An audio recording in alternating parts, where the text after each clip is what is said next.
seen both like everyone in the company being responsible, as well as a structure where you have a dedicated knowledge manager. Where do you see the tipping points?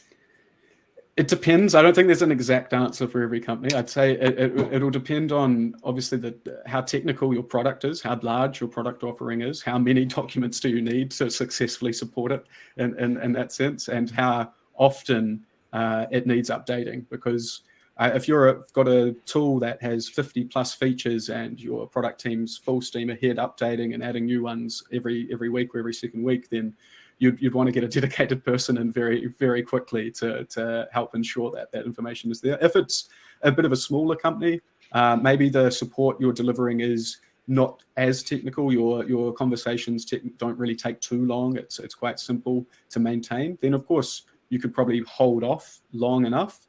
But I would say once you've got a support team itself this is just, again, take this with a grain of salt. It's hard to give an exact figure, but I would say normally when you're rounding close to the 15 to 20 support agents, that way you normally have a couple of teams already, maybe a couple of different shifts happening. It can kind of then become important to have a dedicated person. And if you have someone, or maybe even the same person, also responsible for the external knowledge, where you would be updating your help center, right? The support available for your customers, maybe you could consider then to combine the need to update the external and internal documentation into a one resource.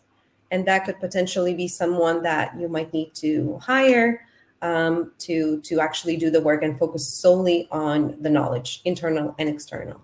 Or if you don't have that opportunity, to make sure you include the team when you draft up a new knowledge base. Like you ask for feedback, you do surveys, you test things. Yeah, I forget a funny anecdote for that. I spent many weeks building troubleshooting guides before, and it was probably months later that I saw the analytics tool on the pages, and you could see who's viewed the pages, and that really put in perspective how much work you should put in and making sure it's actually useful for the team that's going to be using it, not just expecting that they will because you've made it.